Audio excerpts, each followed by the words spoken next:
Our next speaker is Kelly Marsimo, who is a board member of the United to Stop Slots of Massachusetts. Good afternoon, everyone. I'd like to take a minute to address the people who may be like I was 3 years ago when I first heard about casinos. And it was actually Senator Sue Tucker who enlightened me to the fact that this was a consideration of our legislature back at an event that I saw her speak at. And like most people who don't consider this or know about it fully, I thought, well, casinos probably wouldn't be a bad thing in our state. I don't want to go to one, but I don't think I should be the one to stop other people from doing it. And then over the course of the last 3 years, I became educated, thanks to many people in many different organizations, people in the legislature, because it became my job to find out more about it. And it's not every citizen's job necessarily to spend as much time as I did learning about this issue, but because it is going to impact all citizens of our state, it really is your job as a citizen to understand fully this industry. And if you don't study it, you just don't know. And without knowing, I didn't think it was a bad idea. But then when I became educated, and there are so many great ways to become educated on this issue, the United to Stop Slots Mass website is a phenomenal place to get information. There are volumes of things written about this subject, studies done by academics, information that you can read and find out about outside of just the newspaper. Dig deeper, citizens, I say, because if you really learn and find out about this industry, all of the things that you've heard spoken here today will become truth to you. You will understand why people who have no vested interest in this are fighting so hard against it. It is going to hurt this state, and it can potentially hurt each one of us individually on many different levels. It's going to impact businesses. It's going to impact children's lives. People who are not gamblers are going to become gamblers. There are many things that are going to happen. Businesses that are in business today are going to go out of business. This industry does not bring new businesses with it, with the exception of the ones I've seen when I go past the casinos in Florida. There's all kinds of nice check cashing places and pawn shops. There's some businesses that could be added to the Commonwealth. Are those the ones we want? This industry does not bring an economic multiplier. And so we will not get good benefit from it as if we would from other industries that do that. So I strongly urge all citizens of Massachusetts, please educate yourself. Our legislators, do your homework. It's your job to find out these things on behalf of citizens. Really look at this proposal and really look at the costs. We need to have the cost-benefit analysis, as our organization has been calling for, as the governor supports, that we need to look at this from the way the world has become today. In the last few years, a lot of things have changed in our economic situation. We need to analyze it further. So I implore everyone, from citizen to legislator to the speaker, really do your homework. Thank you.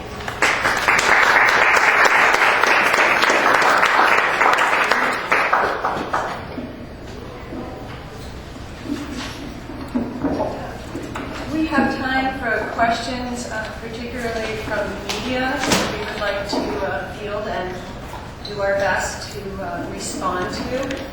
And then we will close this portion of our press conference. People are welcome to stay because we'll be presenting some certificates of appreciation to some of our members, organizations in the coalition. So we'll see you. Answer. Yeah, I guess to everybody, is there any sort of gambling policy, expanded gambling policy that you would support, say if they carved out X percentage of the revenues for treatment and whatever kind of services you think are required? The question is there any expanded gambling policy that United to Stop Slots in Massachusetts or coalition members would support? And I would say unequivocally the answer is no. Regarding slots, we're talking about a predatory business, we're talking about a consumer product, or we're talking about a business that extracts 70-90% of its profit from the 10% of the addicted problem players. If we think about that in terms of the Toyota Prius and the Burr over one vehicle and one person having a mishap, and now we're talking about hundreds of thousands of people having problems, family, social, health, etc. That's not a good public policy, so no, we would not. Do you feel like you have any, how do you feel like you can make your voice heard? Obviously, the building is filled with electrical today. We're on the other side of the issue. The three Senate President, the Speaker, the Governor all support this. How do you make your case given that to the political reality? That's a great question. So the question is, how do we as citizens that don't have billionaires backing us with deep pockets and stable of lobbyists that spent over $2 million last year to influence our legislators and frankly to influence citizens of the Commonwealth by promoting one-sided studies? How do we make our voice heard? By taking a day off from work and coming in here, losing a day's pay, by working grassroots is what we've been doing, and reaching out to our very wizened legislators. We have a couple of senators in the room at this time who have been leaders and have a strong voice, so we have a collaboration, and we continue to bring our case to the people and thank media, the fourth estate. Where would we be without the fourth estate to be able to share this information? Our website, www.uss-mass.org, is a fantastic source of information. We are committed to this. Again, as Kelly was speaking, as Reverend was speaking, we are people that are here not making a profit, and we are up against an industry that is very powerful. But I would like to also share with you that we have 700 social workers in the building today that are lobbying and educating legislators. We have large organizations like the Mass Council of Churches, environmental groups. We have connections with other large groups that are spreading information, and most times we hear from folks, gee, I hadn't thought about that. And why hadn't they thought about it? Because the elected officials who are promoting this have not been sharing both sides of the story with the public. What do you say? So, gentlemen. What do you say to the hundreds of union workers that are out there today that are saying they won't work? The question is, what does USS Mass respond to union workers who are looking for work? Of course they're looking for work. I'm from a construction family. My father was a union plumber. My husband is a carpenter. He left this morning at 5 o'clock to work in New Jersey. Times are difficult. People have every right to speak about what it is that they think is in their best interest. We reach out to labor and say, we're talking about a larger issue. This is a 2-year construction cycle. And after that, taxpayers of the Commonwealth, the people of the Commonwealth, have to suffer the burden of the industry. The revenue does not get recycled. This is not the same as the lottery. This is not casual social gambling. USS Mass is not opposed to casual social gambling.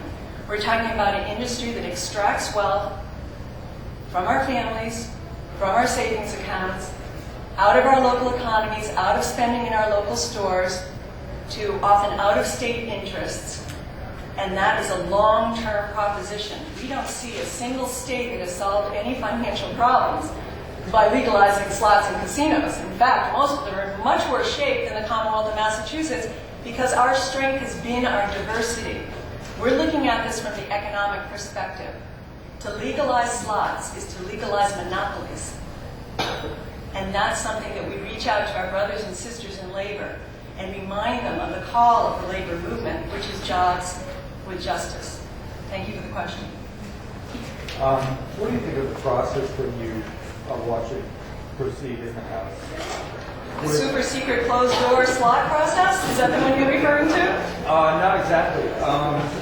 The bill should be outlined tomorrow, as you know, and some people expect that would be coming right out of committee towards the floor vote.